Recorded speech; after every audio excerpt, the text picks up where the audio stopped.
சீராக்கின் ஞானம் அதிகாரம் 3. பெற்றோர்பால் கடமை. குழந்தைகளே, உங்கள் தந்தையாகி எனக்கு செவி சாயுங்கள். நான் கூறுவதன்படி செயல்படுங்கள், அப்பொழுது காப்பாற்றப்படுவீர்கள். பிள்ளைகளை விட தந்தையரை ஆண்டவர் மிகுதியாக மேன்மைப்படுத்தியுள்ளார். பிள்ளைகள் மீது அந்நேருக்குள்ள உரிமைகளை உறுதிப்படுத்தியுள்ளார். தந்தையரை மதிப்போர் பாவங்களுக்கு கழுவாய் தேடிக் கொள்கின்றனர். அந்நேரை மேம்படுத்துவோர் செல்வம் திரட்டி வைப்போருக்கு ஒப்பாவர். தந்தையரை மதிப்போருக்கு தங்கள் பிள்ளைகளால் மகிழ்ச்சி கிட்டும், அவர்களுடைய மன்றாட்டு கேட்கப்படும்.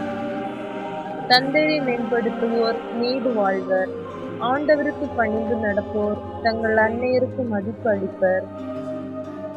தலைவர்கள் கீழ் பணியாளர்கள் போல் அவர்கள் தங்கள் பெற்றோருக்கு பணி செய்வார்கள்.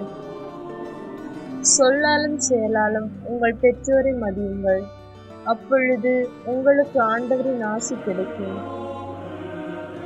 தந்தையின் ஆசி பிள்ளைகளின் குடும்பங்களை நிலைநாட்டும். தாயின் சாபம் அவற்றை வேரோடு பெயர்த்தெறிந்துவிடும். உங்கள் தந்தையரை அவமதிப்பதில் பெருமை கொள்ளாதீர்கள். உங்கள் தந்தையரின் சிறுமை உங்களுக்கு பெருமை ஆகாது. தந்தை மதிக்க பெற்றால் அது பிள்ளைகளுக்கு பெருமை. தாய்க்கு இழிவு ஏற்பட்டால் அது பிள்ளைகளுக்கு சிறுமை. குழந்தாய், உன் தந்தையின் முதுமையில் அவருக்கு உதவு. அவரது வாழ்நாளெல்லாம் அவர் உள்ளத்தை புண்படுத்தாது. அவரது அறிவாற்றல் குறைந்தாலும் பொறுமை கடைபிடி. நீ இளமை மிடுக்கில் இருப்பதால் அவரை இகழாது. தந்தைக்கு காட்டும் பரிவு மறக்கப்படாது. அது உன் பாவங்களுக்கு கழுவாயாக விளங்கும். உன் துன்ப நாளில் கடவுள் உன்னை நினைவு கூர்வார். பகலவனை கண்ட பனி போல் உன் பாவங்கள் மறைந்தொழியும். தந்தையரை கைவிடுவோர் கடவுளை பழிப்பவர் போல்வர். அந்நேருக்கு சினம் மூட்டுவோர் ஆண்டவரால் சபிக்கப்படுவர். தாழ்ச்சி. குழந்தாய், நீ செய்வது அனைத்தையும் பணிவோடு செய். அவ்வாறாயின் கடவுளுக்கு உகந்தோர் உனக்கு அன்பு காட்டுவர்.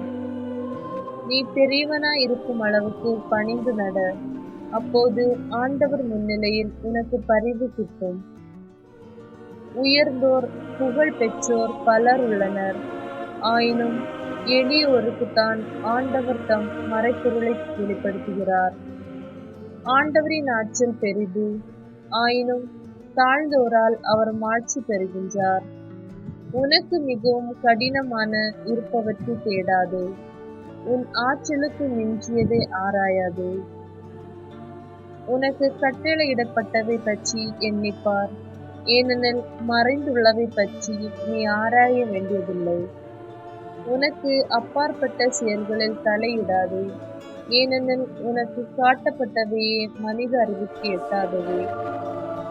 மாந்தரின் இருமாப்பு பலரின் நெறி பிளர செய்திருக்கிறது. தவறான கணிப்புகள் தீர்ப்புகளை உறுதிப்படுத்தியுள்ளன. கண் இல்லையேல் பார்க்க முடியாது. அறிவு இல்லையேல் அது இருப்பதாக காட்டிக்கொள்ளாது. செருக்கு. பிடிவாதம் கொண்டோர் இறுதியில் தீமைக்கு உள்ளாவர். கேட்டினை விரும்புவோர் அதனால் அழிவர். அடங்கா மனத்தோர் தொல்லைகளால் அழிக்கப்படுவர். பாவிகள் பாவத்தை பெருக்குவர். இருமாப்பு கொண்டோரின் நோய்க்கு மருந்து இல்லை, ஏனெனில் தீமை அவர்களுக்குள் வேரூன்றி விட்டது. நுண்ணறிவாளர் உவமைகளை புரிந்து கொள்வர். ஞானிகள் கேட்டறியும் ஆவல் மிக்கவர்கள். ஏழைகளுக்கு இரங்கல். எரியும் நெருப்பை தண்ணீர் அவிக்கும். தர்மம் செய்தால் பாவங்கள் கழுவி போக்கும். நன்மை செய்தோர்க்கே நன்மை செய்வோர் தங்களது எதிர்காலத்தை எண்ணி செயல்படுகின்றனர். தங்களது வீழ்ச்சி காலத்தில் அவர்கள் உதவி பெறுவர்.